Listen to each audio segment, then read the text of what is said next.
हा बघा, उपक्रमाचं नाव काय? ह्या क्रमशः वाचनामध्ये पुस्तक कोणते घेतले आपण? जंगल. लेखक कोण आहेत रे याचे? समाधान शिकेतोडकर हे लेखक ह्या पुस्तकाचे आहेत. छान गोष्टी सरांनी लिहिलेल्या आहेत. आता ह्या पुस्तकाच्या मुखपृष्ठावर आपल्याला जी आज सभा होणार आहे गोष्टीमध्ये 30 सभेचे चित्र दिले. जंगलाचा राजा सिंह महाराज बसलेले आहेत आणि अवतीभोवती सगळे प्राणी आहेत. त्यांच्यात पण सेनापती आहे की नाही, गुप्तचर आहेत सगळे. गुप्तहेर चालू असं कोण होते रे? गुप्तहेर नाही, चित्ते द्वारपाल होते. पण गुप्तहेर म्हणजे माहिती काढणारा कोण होता? सोन्या हरिण होता. रानमांजर होती की नाही. मग हे सगळे आणि त्या मलपृष्ठावर काय केले, त्या गोष्टीतला थोडासा भाग दिलेला आहे. मग आता आजची गोष्ट आहे प्राण्यांची सभा. जय काय गोष्ट आहे? गोष्टीचं नाव प्राण्यांची सभा. त्याच्यामुळे लक्ष द्या. आता जंगलात एक मोठी आमराई होती. आमराई म्हणजे काय रे? आंब्याची बाग. आंबा जे सगळे आंब्याची झाड असतात त्याला काय म्हणायचं? आमराई. बघा, जंगल म्हणलं तर सगळ्या प्रकारचे झाड असतात, त्यात ही आंब्याची पण झाड आहेत. त्या आमराईच्या वरच्या बाजूला सपाट जागा होती. सपाट म्हणजे असं टेकड्या वगैरे डोंगर काय चढ उतार नाही, तर सपाट होती मैदानासारखी. त्याच्या आजूबाजूला गर्द झाडी होती. गेला का रे पेपर मध्ये शब्द गर्द झाडी म्हणजे दाट झाडी. कशी होती झाडी? दाट झाडी होती.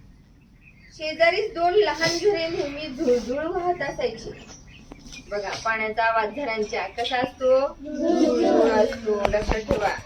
या ठिकाणी दर महिन्याला दुपारी प्राण्यांची सभा भरत असे.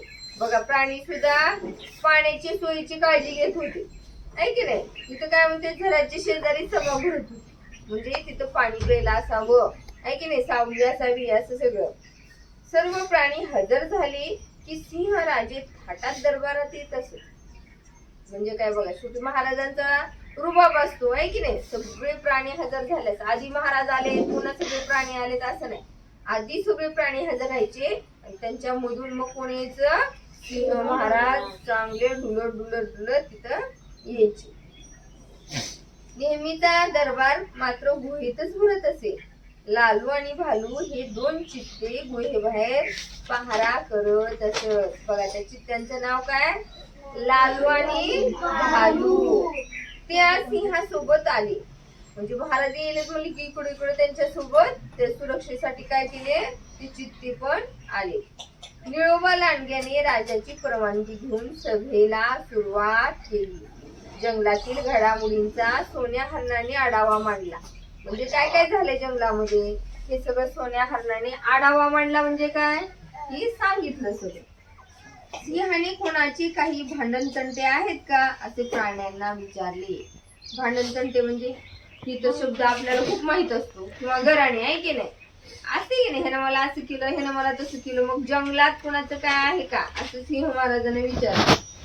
महाराज, आमच्यावर खूप अन्याय होतोय, एक अस्वल म्हणाले. बघा, अस्वलानं तक्रार मांडली. यश काय केलं की आमच्यावर अन्याय व्हायला. आता काय अन्याय व्हायला बघा. कसला अन्याय, काय घडलंय? राजाने विचारले. बरोबर आहे का? राजाचं कामच असतं प्रजा आपली सुखात राहायला पाहिजे. मग काय झालं म्हणून विचारले. राजे, आमच्या टोळीवर लांडगे नेहमी हल्ला करतात. आमच्या लहान लहान पिल्लांना उचलून नेतात. कशाला उचलून नेतात रे? खाण्यासाठी उचलून नेतात. बघा, लांडग्याच्या प्रमुखांना हजर करा असा आदेश सिंहाने दिला. बघा, लांडगे जी यांना त्रास दिलेत ना, तर त्यांचं कोण आहे? त्यांना काय करा, इथं बोलून आणा. हजर करा म्हणजे दरबारात बोलून आणा. अशा प्रकारे एक एक विषय पुढे जात होता. म्हणजे महाराज कोणाची काही तक्रार आहे का हे न सगळ्यांचं ऐकून घेत होते. आपला विषय येण्याची कोल्हा वाट पाहत होता. त्याने सोन्या हरणाकडे त्याच्या विषयाची नोंद केली होती. बघा, कोल्ह्यानं ते मला पण बोलायचे असं नाव दिलं होतं. कोणाजवळ दिलं? सोन्या हरणाजवळ दिलं होतं. कोल्ह्याला समर्थन देण्यासाठी जंगलातील विविध प्राण्यांची प्रतिनिधी आवर्जून आजच्या सभेला हजर होते. कोल्ह्याचा डाव काय होता? काय होतं, काय ठरवलं होतं कोल्ह्यानं? राजाच बदलायचा आहे की नाही. आणि कोण कोण आपल्याला साथ देणार आहे, सगळ्या प्राण्यांना बोलून आणलं होतं आणि ते सगळे हजर होते. कुल्लूबा मनातल्या मनात राजा झाल्यावर काय काय करायचे याची स्वप्न पाहत होता. बघा, त्यानं ठरवलं पण, आणि आपण राजा झाल्यास काय काय करायचं हे सुद्धा स्वप्न पाहू लागला. सिंहाला गुहेतच बंद करून टाकायचे. बघा, तुम्ही पिक्चर मध्ये वगैरे बघितलेलं असतं बघा, असं वाईट एखादा व्यक्ती असतो आहे की नाही, ती काय करतो, पकडायचं. म्हणजे मेन राजा तर सगळ्याचा प्रमुख असतो, तर त्यालाच पकडायचं आणि गुहेमध्ये बंद करायचं. हे कोण ठरवलंय? कोल्ह्यानं ठरवून टाकलं. असे त्यांनी मनातच पक्के ठरवले होते. एवढ्या दिवसात तो सशाला विसरून गेला होता. आपण कुणाची तरी शक्ती आणली, त्यानं आपल्याला शक्ती दिली म्हणून आपण राजाची स्वप्न बघायलो, हे सगळं त्याने विसरून गेला. सशाला तर पूर्ण विसरला, फक्त आपण राजा व्हायचं एवढंच बघू लागला. राजा होण्याच्या धुंदीत त्याला एकदाही ससोबाची आठवण आली नव्हती. कोल्लोबाचा विषय पुकारण्यात आला. बघा, आता कोल्लोबाचा नंबर आला. आरुष, कोल्लोबाला काही विशेष सांगायचे आहे, त्याने आपला विषय मांडावा असे सोन्याने सांगितले. सिंहाने त्याला विषय मांडण्याची परवानगी दिली. तर बोला आता कोल्लोबा, तुम्ही बोला असं सांगितलं. आदरणीय महाराज, बघा बोलला, सुरुवात केला. काय म्हणला? आणि जसं आपण भाषण करायला की व्यासपीठावरील मान्यवर म्हणतो का नाही, तसं कोल्लोबानं महाराजांना आदरणीय म्हटलं. सर्व प्राणी मित्र यांना कोल्लोबांचा नमस्कार. बघा, त्यानं पण सुरुवात केली छान. आज मी काहीतरी विशेष मांडणार आहे. हे ऐकून तुम्हाला त्याची उत्सुकता नक्कीच लागली असणार. म्हणजे हे कोल्लोबा आता काय मांडणार आहे, काय वेगळं झालंय की कुणालाच माहित नाही असं. होय, विशेषच आहे ते. जंगलाची सुरक्षा, जंगलातील प्राण्यांची सुरक्षा फार महत्वाची आहे. मानव प्राणी निसर्ग ओरबाडून खातोय. म्हणजे काय की माणसाची एंट्री म्हणा किंवा देवा, माणूस जंगलात यायला लागलाय, जंगलातले झाडं तोडून घेऊन चाललाय, प्राण्यांना मारायलाय. म्हणजे माणूस काय करायलाय, जंगलामध्ये प्राणी राहतात, बरोबर आहे का? तर आता माणूस सुद्धा येऊन राहायला लागलाय. त्याच्यामुळं ओरबाडून खायला असेल तर हे केली. जसं शिळी आली झाडाकड तर काय करते, ते सगळे पानं खाऊन टाकते आहे की नाही. तसं हे माणसं काय करायले, जंगलात त्रास द्यायला लागलेत असं म्हणायला लागले. जंगलातील झाडं तोडण्याचे प्रकार सुरू झाले आहेत. मानवाचा जंगलात हस्तक्षेप वाढतोय. कोल्लोबा प्रश्न मांडायलाय, समस्या. हस्तक्षेप म्हणजे त्याची काय झालंय, त्यानं जंगलामधले वेगवेगळ्या ह्याच्यात भाग घ्यायला सुरुवात केली. शहरातील कारखान्याचं घाण पाणीही आमच्या नदीत सोडलं जातं. प्रत्येक कारखान्यातून जे घाण पाणी असते की नाही, ते सगळं असे तलावांनी नद्यांनी सोडले जाते. ते एकदम चुकीचं आहे, कारण पाणी आपण पितो की नाही नद्यांची येते. तुम्ही म्हणाला आम्ही कुठं नदीचं पाणी पितो, पण काही भागात ते काय असतं, गावाच्या शेजारून जर नदी गेली असेल तर आजूबाजूच्या शेतांना, विहिरींना त्या नदीचं पाणी असतं नाही की नाही. तसं आता तिथलं ह्या जंगलातल्या तळ्यामध्ये काय केलं होतं, पाणी सोडलं होतं. यासाठी काहीतरी करायला हवं. जंगलातील शिकारी तर फारच त्रास देत आहेत. हत्तीच्या हस्तिदंतासाठी गेल्याच आठवड्यात 5 हत्तींची शिकार झाली. मोठे मोठे हत्ती किती मारले? 5 मारले. कशासाठी? त्यांची दात असते की नाही, त्या दातांना किंमत असते, ती विकण्यासाठी. मग एवढे मोठे मोठे हत्ती यश काय हे माणूस मारून टाकायला लागलाय असं कोल्लोबानं सांगितलं. हे आता थांबलं पाहिजे, हे आता असं व्हायला नाही पाहिजे. मग हे कशामुळे व्हायले असं कोल्लोबाचं म्हणणं आहे. कशामुळे व्हायले रे माहितीये का तुम्हाला? माणूस आलते म्हणून. माणसं तिथं आले म्हणून नाही, राजाचं लक्ष नाही जंगलावर म्हणून माणसं येईल असं त्यांचं. आणि राजा मग बदलायला पाहिजे असा तो मुद्दा मांडणार की नाही त्याचा. मग तसं सांगितलं. बघा, जंगल सुरक्षित ठेवण्यासाठी राजा शक्तिशाली असायला हवा. आला का तो राजावर आहे की नाही, त्याला राजा व्हायचे स्वतःला. मग आपला राजा कसा काम करत नाही हे त्यानं सांगून दिलं. ही शक्ती माझ्याकडे आहे. आरुष काय सांगितलं, ही राजाची सगळी शक्ती जंगल सुरक्षित ठेवायला मी शक्तिशाली आहे. मला जंगलाचा राजा व्हायचे. जे आता महत्वाचं त्याला मांडायचे ते त्यानं सांगून टाकलं. यश हे शब्द कानावर पडताच सिंह खडबडून उठला. बघा हे ऐकलं. बघा आता समजा तुम्हाला वाटलं की आता मॅडम पेक्षा आपणच शिकवायला चालू करावं आणि कोल्होबासारखं कुणीतरी ठरवलं की मॅडमला काढायचं ना आम्ही शिकवणार, तर आम्हाला वाटेल की नाही अरे हे असं कसं काय म्हणाले, वाटणार का नाही? तसं राजा सुद्धा जंगलाचा सिंह राजा सुद्धा खडबडून उठला. सिंह म्हणजे राजाच बदलायचे. मॅडम जादूवाले करते ती, जादूवाले करते ती. जादूवाली की कसं होते तसे कोल्होबाकडे जादूवाली आहे ना म्हणून. बघा वाघ हत्ती चित्ते हसायला लागले. आता तुम्ही कसं ह्याच्यातलं कोणीतरी असं म्हणले की तुम्ही पण हसणार करे, ए तुला काही मॅडम व्हायचंय का असं कोणतं म्हणून हसणार. तसं ह्या सगळ्या प्राण्यांना हसवलं. सिंह महाराजांना हे करायला राजा व्हायचे ह्याला असं म्हणून. माकडी लांडगी कुल्ली जिराफ मात्र कोल्होबाच्या बाजूने ओरडायला लागले. कृष्णा बघा काही जण म्हणाले की नाही बरोबर आहे, कोल्ह्यालाच काय करायला पाहिजे, राजा करायला पाहिजे, जंगल सुरक्षित केलं पाहिजे असं काही जण म्हणायला लागले. जे कोल्होबानं त्यांना जादू दाखवली होती त्यांनी. सगळा गोंधळ निर्माण झाला. सोन्याने सर्वांना शांत केले. मग सगळ्यांनी शांत शांत शांत बोलू नका, आता महाराज काहीतरी बोलतील असं म्हणून सोन्यानं काय केलं, शांत बसायला लावलं. सोन्याने सिंहाजवळ जाऊन काहीतरी कुजबुज केली. बघा म्हणजे काय, राजांकडे जाऊन ह्या सोन्या हरणानं कानात काहीतरी हळूहळू सांगितलं, त्याला म्हणायचं कुजबुज. व सिंह आपल्या आसनावर जाऊन बसला. जो खडबडून जागा घालता फिरायला असेल इकडे तिकडे रागात, तो आता आसनावर म्हणजे त्याच्या सिंहासनावर जाऊन बसला. सोन्याने सगळ्या प्राण्यांकडे नजर फिरवली. कृष्णा आपण सर्वजण आता कोल्होबाची जादू पाहणार आहोत. तो शक्तिशाली आहे असं तो म्हणतोय. त्याच्या शक्तीचं प्रदर्शन त्याने सर्व प्राण्यांना दाखवावं. कोण सांगितलं असं? सोन्या हरणाने सांगितलं.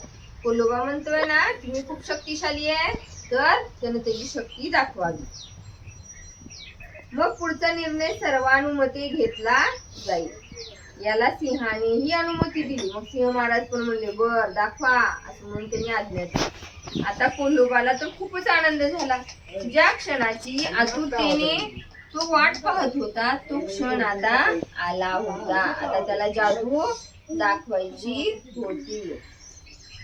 त्याने आनंदाने एक गोल गिरकी घेतली. गिरकी म्हणजे काय रे, तो जागेवर उठला की मस्त गोल फिरला.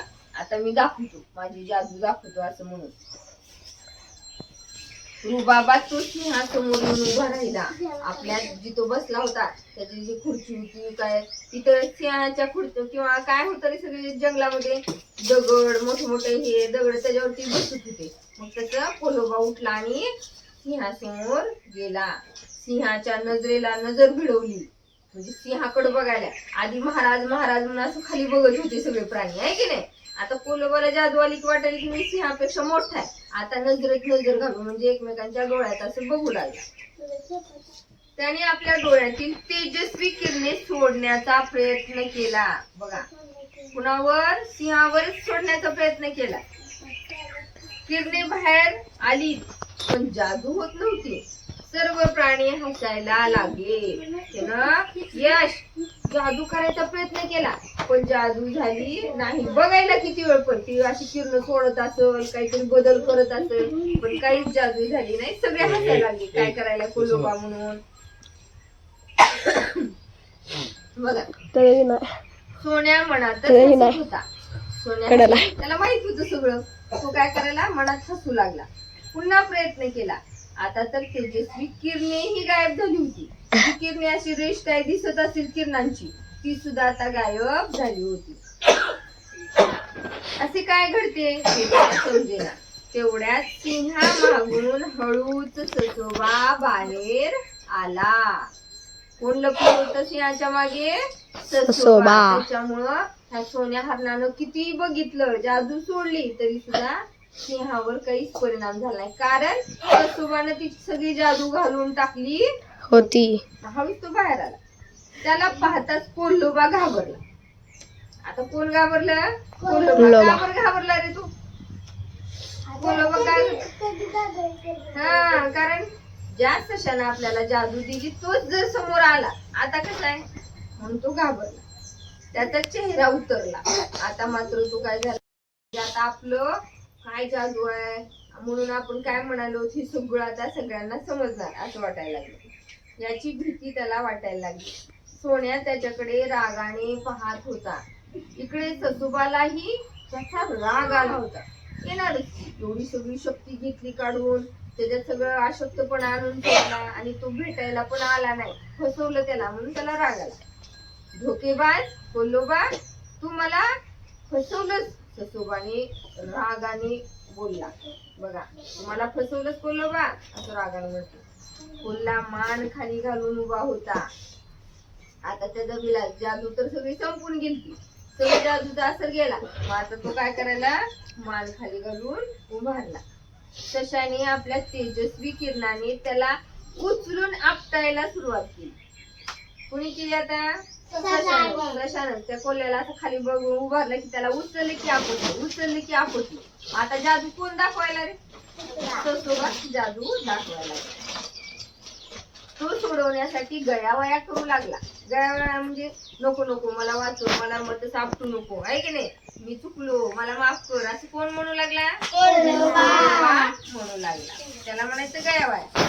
सर्व प्राणी हसू लागले, सगळे हसायले. काय कोल्होबा, हा मी लय शक्तिशाली आहे. जंगलाचा विचार करायचा, ही स्वतःच आपटायला, आहे की नाही, दुसऱ्याचं तर लांबच राहिलं सुरक्षा देण्याचं, असं म्हणून सगळे काय करायले, हसू लागले. हा श्लोक. त्याला पाठिंबा देणारी माकडे लांडगे हळूच पसार झाली. जी म्हणत होते कोल्होबा राजा झाला पाहिजे, कोल्होबा राजा झाला पाहिजे, जी म्हणत होते ती सगळे पसार झाले, म्हणजे पळून गेले, तिथं थांबले नाही. चला रे बाबा, आपलं तर काही खरं नाही आता, असं म्हणून ते पळाले. सिंहाने त्याला जंगलात एकटे राहण्याची शिक्षा दिली. बघा, सगळ्यात शिक्षा वाईट कोणती असती, एकटं राहणे, आहे की नाही. सगळ्यात आपण एकमेकात राहतो. आता ही शिक्षा यश घेते बघा आपला, आहे की नाही. एवढे सगळे लेकर आहेत की नाही आपले, तर तो एकटा बसतोय घरी. बसायला पाहिजे का रे, एवढे छान हसायला मिळते मित्रांसोबत, चॉकलेट खायला मिळते, गोष्टी ऐकायला मिळते शाळेत आले की, राहायला पाहिजे का यश एकटा. आता ह्या कोल्ह्याला पण शिक्षा दिली की त्यानं जंगलात तिथं जिथं कुणीच नाही त्यानं तिथं राहायचं, त्यानं कुणाला भेटायचं नाही, कुणाशी बोलायचं नाही, अशी शिक्षा सिंह महाराजांनी ह्या कोल्ह्याला दिली. ससुबाला शाबासकी दिली. बरोबर आहे का, कारण एवढा मोठा डाव उधळला म्हणजे चक्क राजाच बदलण्याचे विचार चालू होते जंगलामध्ये. ते सगळे कुणी वाचवलं, ससुबानं वाचवलं, म्हणून त्याला काय केलं, शाबासकी दिली. ससुबाने सर्वांना अनेक जादू दाखवून चकित केले. मला माहिती कोणत्या कोणत्या जादू येत होत्या रे त्याला, ससुबाला कोणत्या कोणत्या, हा झाड इकडून तिकडून नेण्याची, प्राण्यांचे कलर बदलायचे, यश पुन्हा प्राणी उचलायचे, आहे का नाही, हवेत फिरवायची, तिथंच थांबवायची. ही सगळी जादू काय केली, सगळ्या प्राण्यांना दाखवली. आता मात्र कोण शक्तिशाली झाला रे, जिराफाच्या उंचमाना आखूड करून टाकल्या, आहे का नाही. सगळ्या जादू अशा वेगवेगळ्या त्यानं दाखवल्या. बघा, आता अजून काय केलं ते ना, जंगलात अचानक पाऊस पडला. आता असं म्हणलं आता एवढं सगळं आहे, आणि अचानक जर ससुबानं जर इकडे बघितलं तर आपण सगळेच भिजून येतो, आहे की नाही. तुम्ही वाचताल पण आम्ही दोघी भिजून जातात. कसं काय, कारण पत्र्याच्या अलीकडे, आहे की नाही. तसं पाऊस पण पाडून दाखवला. 4 हत्तींना आकाशात उचलले. हत्ती काय मुंगी एवढा असतो का, किंवा ससा हरणा एवढा असतो का, भला मोठा हत्ती असतो. पण नुसत्या डोळ्याच्या किरणांनी त्या हत्तीनं तो उचलून आकाशात फिरवत होता. आकाशात इंद्रधनुष्य तयार केले, माकडांना रंगीत केले. माग पण केलतो बघा, पहिल्या मागच्या गोष्टीमध्ये त्यांचे रंगच बदलले. जंगलातील वाळलेली झाडे हिरवीगार केली. झाड वाळून गेलेत, आता हिरवीगार म्हणजे आता पान आहे त्याला हिरवीगार म्हणायचं, पण वाळलेले झाड सुद्धा त्यांनी हिरवीगार केली. सभेतील प्राण्यांना त्यांच्या आवडीचे भोजन दिले. बघा, जंगलातील वाळलेली झाडे हिरवीगार केली, सभेतील प्राण्यांना त्यांच्या आवडीचे भोजन दिले. ही जादू पाहून खुश झाला. आता सिंह महाराज पण खुश झाले. कोणावर खुश झाले, ससोबावर खुश झाले. त्याने ससोबाला जंगलातील खास प्राण्यांचा दर्जा दिला. बघा की आता ससोबा आपले खूप असे मोठ्या, म्हणजे जसं आता आमच्या ह्याच्यामध्ये अधिकाऱ्यांना महत्व असते, की नाही, अधिकारी मोठे असतात, तसं ह्या ससोबाला सुद्धा महत्व दिलं. राज दरबारात महत्वाची स्थान दिले, त्यामुळे ससोबा आनंदी झाला. इतक्या दिवसात ससोबाला एकही मित्र नव्हता, माहितीये की नाही तुम्हाला. आता सगळेजण त्याची वाहवा करायले, अरे ससोबा किती शक्तिशाली आहे, जादू करतो, खूप छान आहे, असं तसं म्हणून त्यानं काय केलं, सगळ्यांना खुश केलं आणि सिंह महाराजांनी त्याला पण खुश केलं. एक महत्वाचा प्राण्यांचा दर्जा दिल्यामुळं शाबासकी दिल्यामुळं. आवडली तुम्हाला गोष्ट? आवडली की नाही? आता की झालं ससोबा आता सगळ्यांना माहित झाली. आता तू इथून पुढे काय काय करतो, आता तर बघा तू चोरांना सुद्धा शोधणार आहे. चोरांना सुद्धा तू काय करणार आहे, शोधून काढणार आहे. मग त्याच्या पुढच्या गोष्टीचं नाव आहे चंदन चोरांचा शोध. मग हे चंदन चोर सगळे प्राणी शोधणार आहे, कुणाच्या मदतीनं, ससोबाच्या मदतीनं पुढच्या गोष्टीमध्ये. त्याच्यामुळे छानपैकी पुन्हा पण आणखी आपण गोष्ट ऐकणार आहोत. आवडली ना?